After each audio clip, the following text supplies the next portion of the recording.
What's happening, everybody? It's been a minute. Welcome back to Wayne's World. Today's date is October 15th, 2021.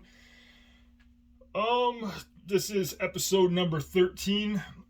It's been a couple weeks since the last time we put a video out, so a lot of stuff has happened since then. A lot of personal stuff has happened for me since then. We've been kind of busy redoing our new office location for my wife's business and also kind of me to have an office. We've run a few courses since then. And I'm going to tell you real quick about our upcoming courses. We're going to do a real quick walkthrough of the office that we just got finished remodeling, and then we're going to get down to, I guess, brass tacks, the things that are going on in the world that we live in these days. So, upcoming classes. Our next CPL class, if you're interested, and if you know anybody who is interested, is coming up on October 23rd at the Central Michigan Sportsman's Club. And then tomorrow, October 16th, 2021, we have an advanced pistol class coming up at the Flat River Conservation Club. All that information is on our website, paleridertraining.com. It's on the upcoming courses page on our website. So if you get this video, if you watch the beginning of it and you think that you want to come do some pretty awesome, fun training, come check us out. And I promise you, it will be well spent time. You'll have a ton of fun, and you will grow immensely in skills with your pistol. So, other than that, let's do a real quick walkthrough of our office. This is what we've been spending day and night doing for the last 3+ months since I got off the plane from Africa. So I'm going to switch over to the other direction, and we're going to do. So this is my office, obviously covered with Marine Corps stuff, the things that matter, pictures of my wonderful family, my wife up there at the top, my dearly departed parents, and they're in those bottom pictures. The throne, of course, got to have a couch. There's the boss, little Ruby Doo. She's cost me a lot of time and money lately too. A bunch of emergency vet visits. She's got a cut on her eye, and it was kind of scary there for a minute, but she's okay now. And so here's our office. There's the hallway. I'll take you this way first. There goes out to the middle of the room where there's a hallway in between. The other side is the optometrist's office. We tore a wall down here so we could have a big reception area. This place is 100% redone as we could do. More sweat than money, but this is the conference room. We tore a wall down in here to make it a bigger room, so my wife can have clients in here, or we can run small classes in here. This is the other boss's office. I'm low man on the totem pole around here. Another door into the conference room. Small kitchen, refrigerator, microwave, cupboards, restroom. And the other office that is my mother-in-law's, who is a real estate agent under my wife. So there's the real office. Now we'll get down to business. So let me get this set back up so it doesn't fall all over the place. A lot of things have been going on these last couple months. I had hoped for bigger, better things happening by this point in time, but good things take time. It seems like if the people that are on our side's plan was to open eyes and red pill, so they say, people, and wake people up, I think that they're doing a good job of it, because the more time goes on, the more people see that these people in charge of our country aren't on the same page as we're on. They're not looking out for the betterment of America. There's nothing that this administration has done that's been good for us, our country, our economy, our way of life, our health, anything. And it's become pretty apparent. And, I've talked a lot about some of the things that are happening. And one of the things that we've talked about is obviously the election last year. I don't know how to bring this up without getting red flagged and kicked off, but it's pretty important that we get this information out there, because nothing that is, for the most part, nothing that is true will be put out there on mainstream media. I mean, and they have these fact checkers out there. Once you think if someone knew all the facts, they'd do this thing called the news and tell you what the facts are. And it's just a bunch of left-wing paid-off people sitting in an office, naysaying anything that comes from the other side, whether it's right or wrong. And how many times have the fact checkers been proven wrong? How many reporters and journalists have written knowingly false stories and gotten awarded for their false stories, and those aren't fact checked? But anything that comes out that's against the narrative that they're trying to push right now gets fact checked. So I'm going to do my best to stay on a little timeline here and keep this video short and cover some important information about what happened on November 3rd, and which led to what happened on January 6th. And we've talked about that in our past videos about how the narrative that is pushed out there for everybody to hear is not a true narrative. I told you that Trump was purposely late on his speech. That way everybody thought that the crowd of people was going to be pushing towards the congressional building and at a certain time, and he was purposely late so that if there was an opposition, which we knew there was going to be there, they would be ahead of schedule. And Trump's speech was over 1.5 miles away from the Capitol building, and his speech didn't get over until like 1:13 p.m. and the chaos started happening at 1:05 p.m. over 1.5 miles away on January 6th. And they try to make it out like the news and the people in politics that are on the other side, they put it out there like this was worse than Pearl Harbor, worse than 9/11. How do you figure? How do you figure that one innocent person getting shot by Capitol Police, a few other people getting hurt, is worse than 3,000 people getting blown up and falling to their deaths and burning alive in a building that was struck by airplanes, or an island and a military base that was attacked by Japanese bombers? I don't understand how you can say January 6th is worse than that. And they pushed this out there like it was this bad thing, and they held all the video. They held thousands and thousands of hours of video, and it's starting to come out little by little. But you see that the people that were in the building, number one, were let in for the most part. Number two, were being cordial and following the rules, and we're talking with the security and the police there and shaking hands and taking pictures and staying inside the velvet ropes. There was a couple people in there doing things that weren't as legitimate, but it wasn't like this violent uprising where everybody was out of control. In fact, we have video of what's purportedly an undercover FBI agent trying to rile the crowd up and get them to go out there and riot and do violence. And the people said, hell no, that's not what we're here for. Because time and time again, our side keeps refusing to use violence to react to what is going on. The other side does it all last summer. They took over cities. They had CHOP or Chaz or whatever it is up in Seattle. They burned and looted and rioted and killed people.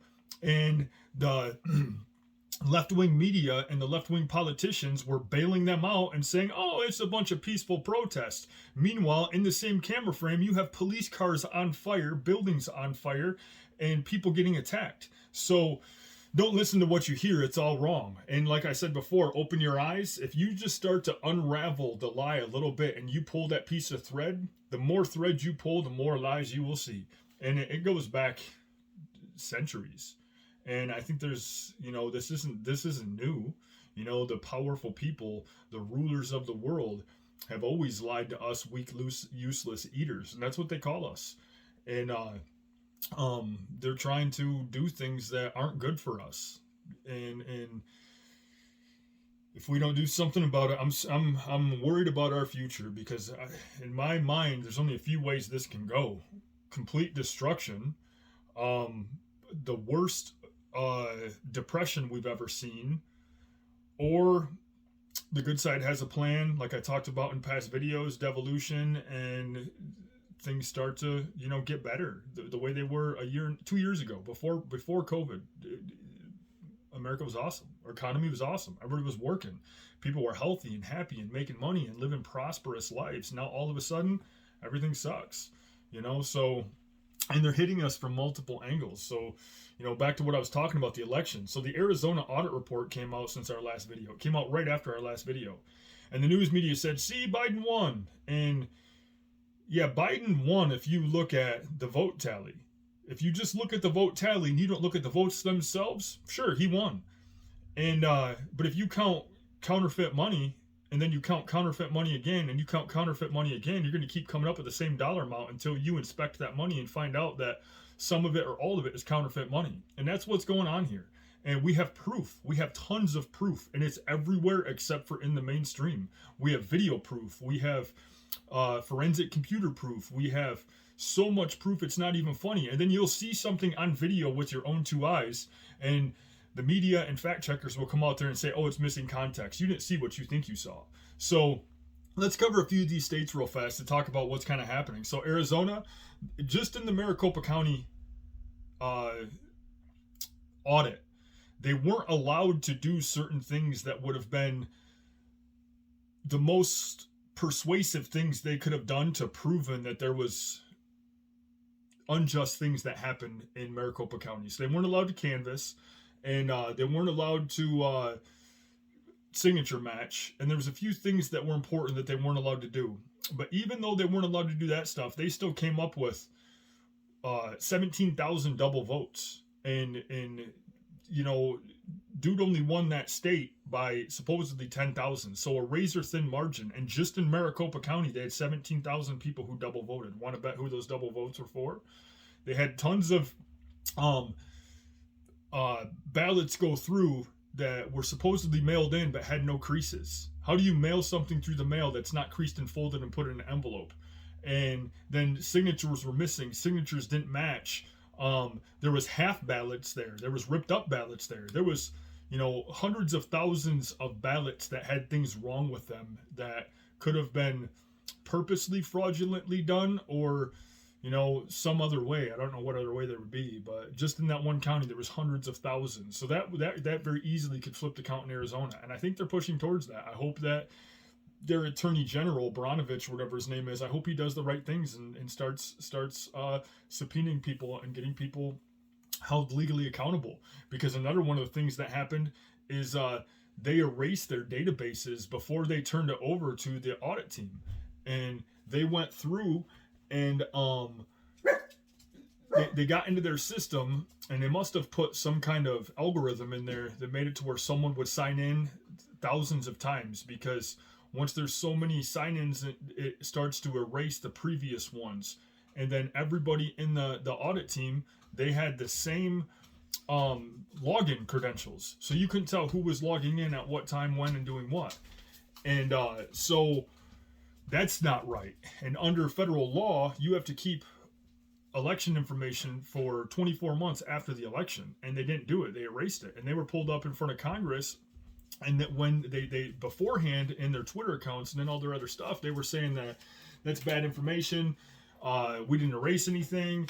And when they were brought up in front of Congress, that wasn't their answer. When they were put under oath and they were being held accountable, and if they lied, they would be in trouble, they had different answers. They hemmed and hawed around the question and said, well, we didn't necessarily erase them. We put them into a backup system, and we have them, and we didn't turn them over because we didn't think it was important.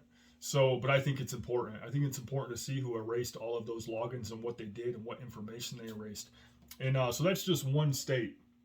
And Georgia, that's another state. We've caught so much stuff on camera, just on camera in Georgia, it's not even funny. So we have that, I think her name is Ruby Bridges, where they kicked everybody out of the vote count place because of a massive water leak. Come to find out, it was just a sweaty toilet. And they kicked everybody out, and then she pulls suitcases out from under a table and starts running packets of ballots through multiple times. It's all on camera. And then they say, you're not seeing what you think you're seeing. This is something different.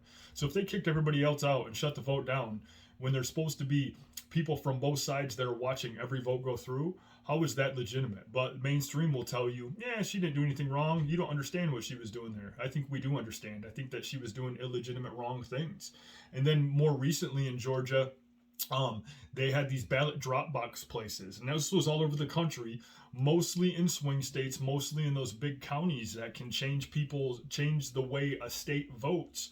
Mark Zuckerberg spent $400 some million putting out these ballot drop boxes.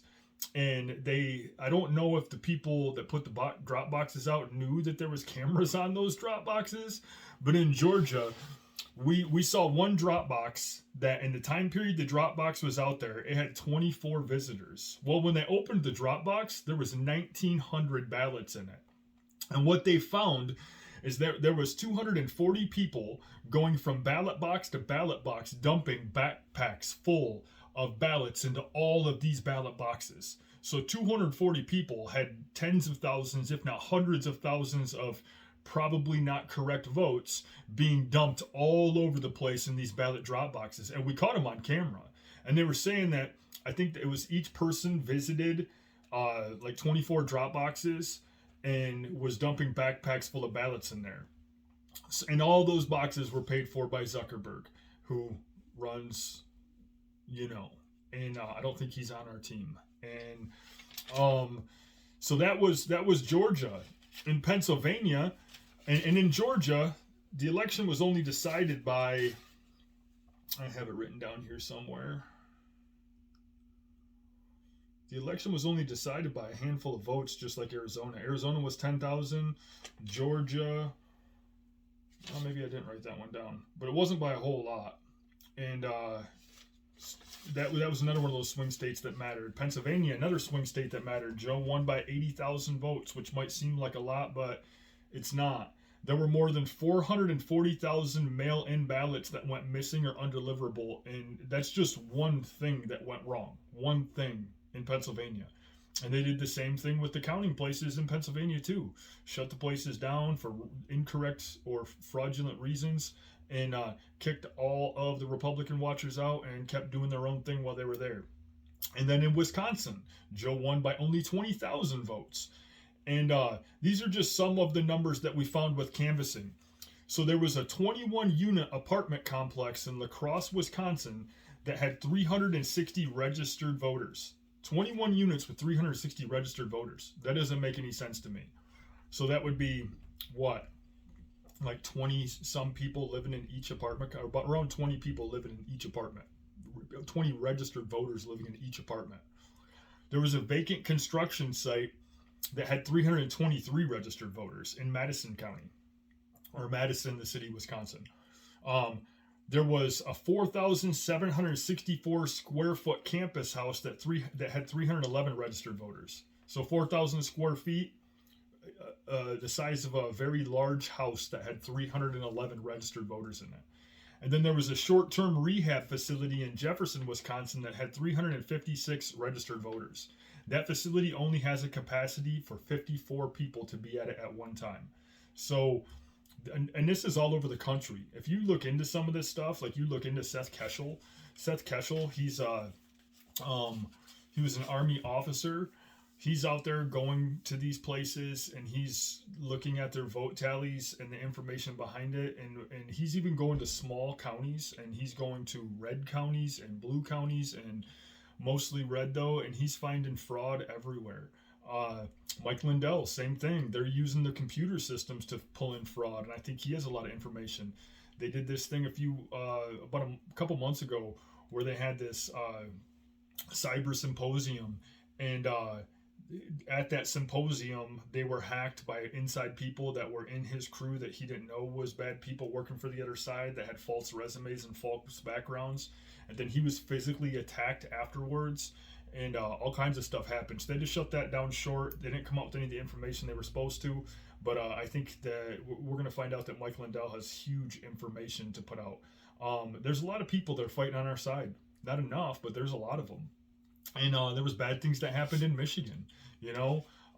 Look what happened down in Detroit. They after midnight, they kicked everybody out of the voting precinct, and then they took cardboard and covered the windows. And then we have on video semi-loads of ballots coming in. And want to guess who most of those ballots, if not all of those ballots, were for? We have other places where they have 100% votes coming in from the military that were for JB. 100%. Not happening. These numbers are impossible. And there's so much of that impossible stuff out there that we know that what happened in November was wrong. And they're trying to make you think that you're crazy if you think that, and they're trying to make you think that January 6th is the worst day in history in the United States, and January 6th would have never happened if what happened, and nothing bad really did happen. I mean, the bad things happened, but not on the scale that they happened in other places throughout last summer. And Ashley Babbitt, what was that all about? Why did that Capitol Police shoot that unarmed woman? You know, she was an unarmed female. She wasn't being violent at the time. Yeah, she was in the Capitol building, but doesn't mean she deserves death. And she was a veteran. You know, there was another guy that there's a video out there of him climbing up a wall because there was crowds of people there, and if they wanted to get to the steps, some people were going up the wall. And there's you can tell it's Capitol Police or security for the facility. Once he gets to the top of the wall, pulls his hands off and throws him off the wall, and the guy falls like 20, 30 feet. He didn't die, but he got seriously hurt. Nothing out there about that. Just, you know, there was bad things that happened that day, but most of them weren't what they're telling you that it is. Now, my last couple videos, I've covered the whole Afghanistan thing a lot, and it's because that has more detrimental consequences to our country than what most people understand. Yeah, we pulled out in a fashion that we definitely shouldn't have, and there's this Marine Corps lieutenant colonel out there.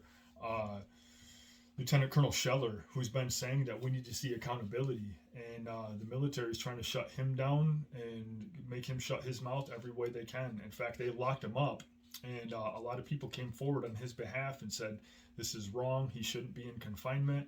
All he said was he wanted to see accountability happening by those in charge, which never happens. And they let him out because so many people and so many organizations were out there going to bat for him. But if we had more people in those higher positions fighting on our side and coming out publicly like that, it would definitely help. And you see people coming out publicly and they get attacked. I mean, who is it? One of those hip hop singers, like I think it's Cardi B. She came out and said that she refused to get vaccinated, and she gets instantly attacked by mainstream media and mainstream everything. When 5 minutes before that, she was one of their shining stars. You know, there's some basketball players out there. Kyrie Irving, I think his name is, refuses to take the jab. They're going after him and a few of the other NBA players.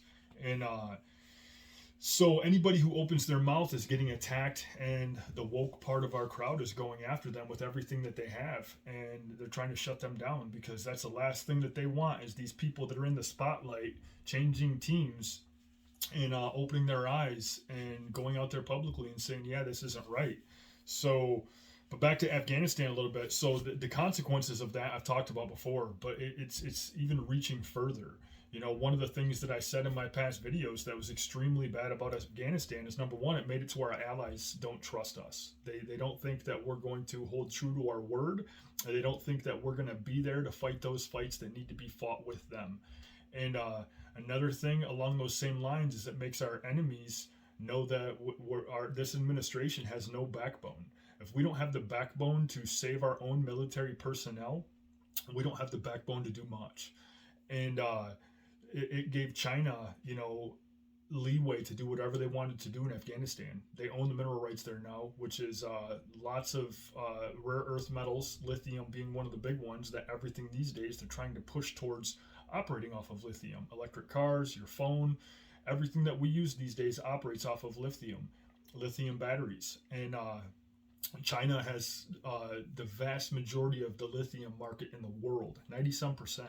And JB and Hunter, they have their hand in that. They own 10% of a big lithium company. And so they're making buku dollars off of this deal. And China's, I'm pretty sure they went and did an assessment of our airbase, and last I heard they were moving into Bagram, which that's our brand new multi-billion-dollar facility that we should have kept and operated a couple thousand man unit out of, because it's such a strategic location. We just handed over to China. And right now they are doing consistent current air incursions into Taiwan airspace. This could be very, very bad. This could be the beginning of World War III, because we have promised to back Taiwan up. And there's a long story behind the Taiwan-China thing. And they both consider themselves China. But when mainland China turned communist, Taiwan broke off and said, we're the real China, we're not communist, we're going to form our own nation state. and they've always been an ally of ours, and we've always had their backs as far as the whole them versus China thing goes. And China's sending ships and fighter jets and all kinds of things into their airspace, and it could become very, very bad, because if those two populations go to war, everybody's going to have to pick a side. Meanwhile, that's going on. China's coming out and saying that they're going to drop nukes on Japan. And there was this news video put out there where a Chinese diplomat or someone, powerful in their country, I don't remember who it was, but they were saying that they're going to nuke Japan off the face of the earth because they're fighting over space in the South China Sea. So we have one of our fleets, along with British ships, British air, and I think there's some Australians there too, that are sitting in the South China Sea just watching, seeing what's going on, kind of having a presence there, saying, hey, don't do this. And they're still doing it anyway. So that could turn into something very, very bad. And mark my words, the people in power, they want war. They want it.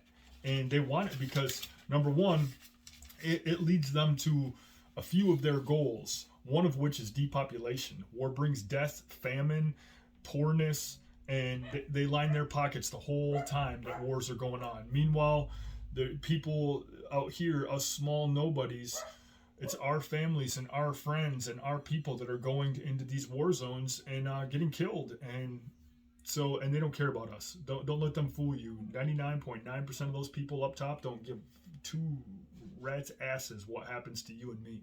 We're useless eaters to them, taking up resources that should be saved for them.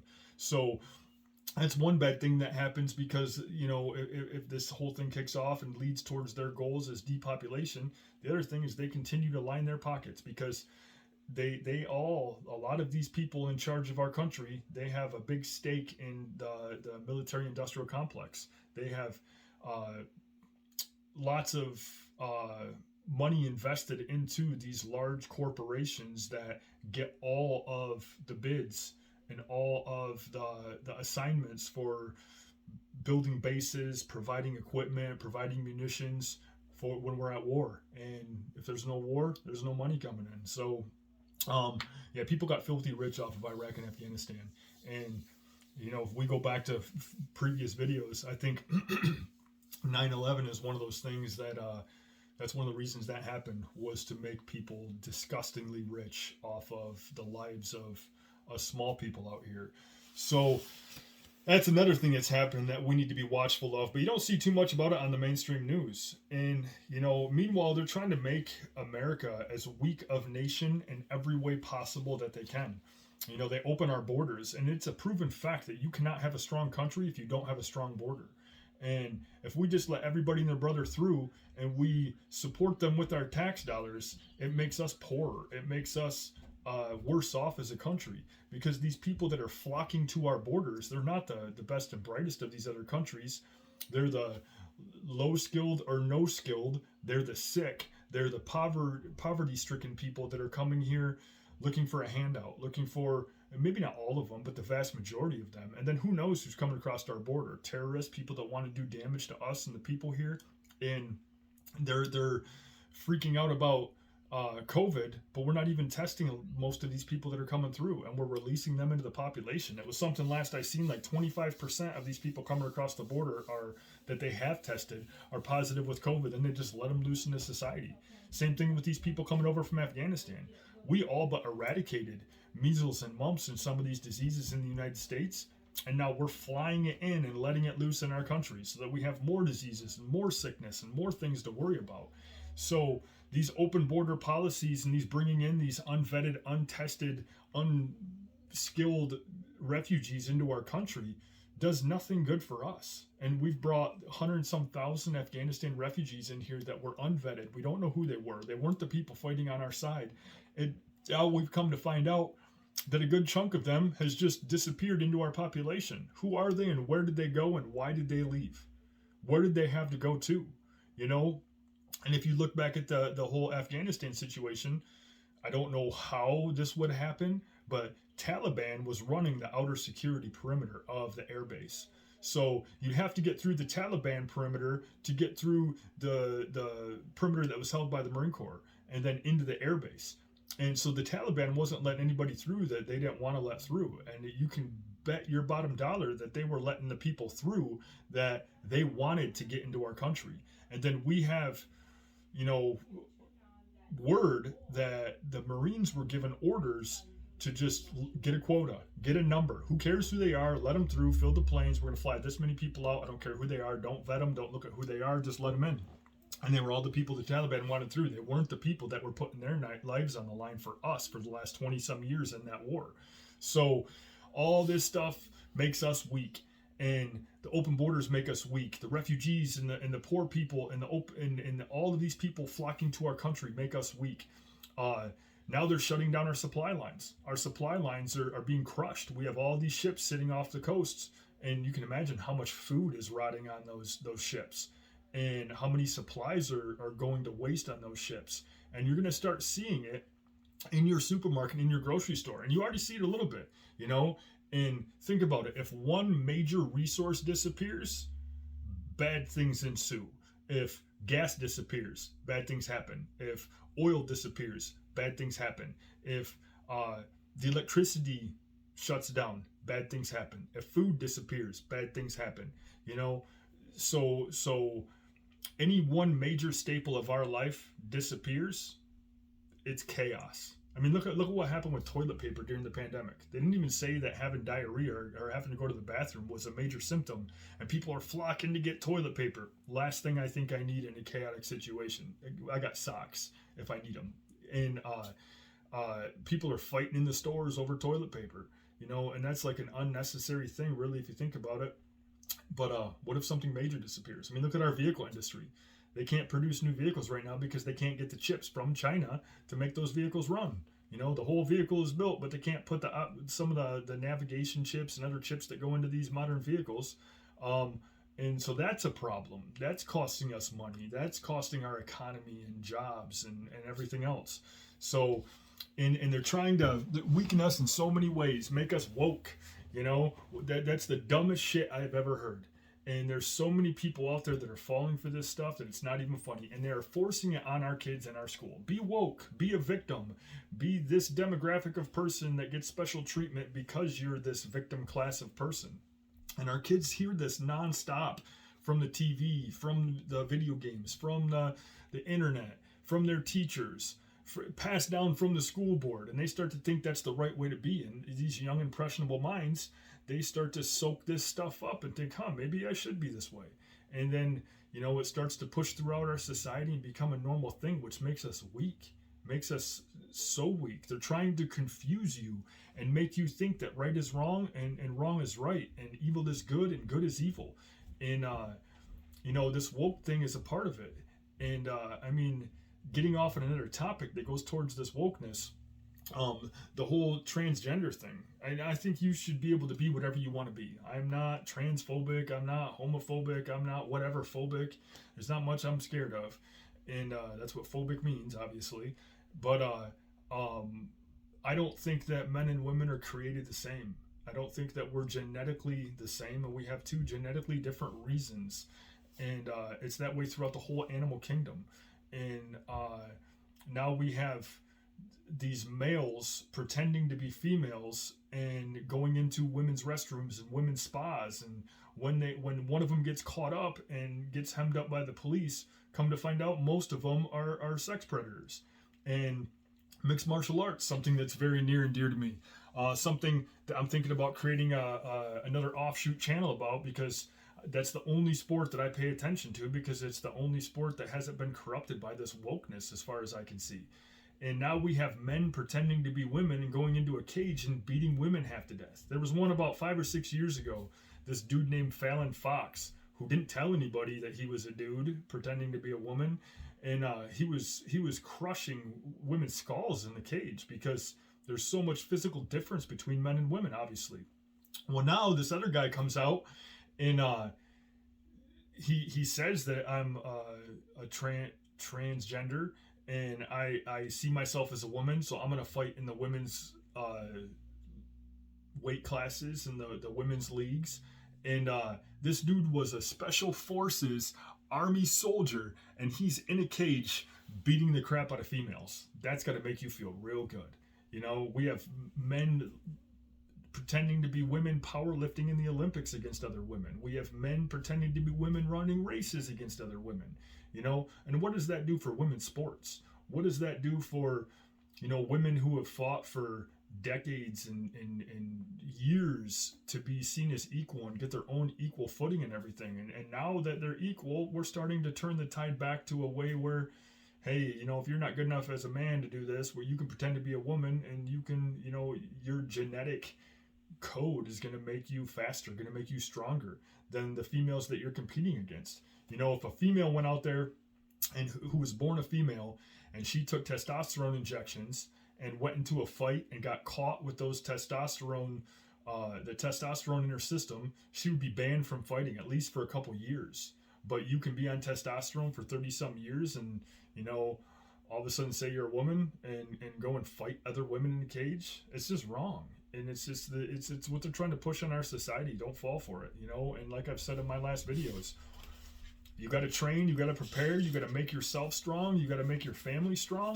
And because, like I said before, I can feel it in my soul that something's coming. You know what it is, I don't know. Is it good? I don't know. Is it bad? I don't know. But something big is coming, and I want to prepare myself and my family the best as possible for whatever the future may hold. And pretending that it's not happening, hoping that it's not going to happen is not the way to be, because when it does happen, if that's the route you're on, you're going to be in a world of hurt. And, you know, that's why I push the firearms training so hard, because that's the ultimate equalizer. You know, that's one way that you can protect yourself, protect your family, protect those around you, is being skilled and trained with a firearm. And at the same time, it's not just training with a firearm. You have to train your body. You have to train your mind for these things. You have to prepare your household and your family for what may come. And we've been led to believe that America's too big to fail, and that's not true. There's other countries that have been too big to fail, other civilizations that have been too big to fail, that have failed. And you know, they failed the same way that we are. We're on the same timeline that Rome was on. Before the United States, Rome was probably the greatest civilization in you know, modern history, and they fell because of open borders, wokeness, entitlements, all this stuff that we are currently doing right now in our country. And most countries, they have a lifespan of about 250 years, and we're right there. So if we don't fix something, I promise you, bad things are going to ensue. And if you're not prepared, you're going to wish that you were. And I'm not trying to fearmonger. I'm not trying to scare you. I'm just trying to prepare you. And the best thing that we can do right now, besides preparing, is going out there and becoming a part of the governmental societies in your area. And like I said in my last video, get into those school boards. Go to those school board meetings and make sure that the right things are being passed to your kids. And I know some people that are currently doing that are pushing hard against these school boards. And same thing with local politics. Get into your city council. Go to those city council meetings. Go do these things that are gonna help you understand what is going on and help you fix what is going on if it's wrong and not what you see as just. But until next time, I'm going to try to take some videos of our course tomorrow and show you some of the exercises that we do. And I know I've been promising to put out some training videos and some home security videos, which now that we are done with this office, I will have time to do and I will get them done. But this video has dragged on for too long, and I'm going to spread it out there for everybody to see and get ready for tomorrow's class. So if you're free, give me a call, shoot me a text, send me an email. If you got the day free tomorrow, it's $115. Come spend the day with us training and preparing yourself for whatever the future may hold. Until next time, peace out.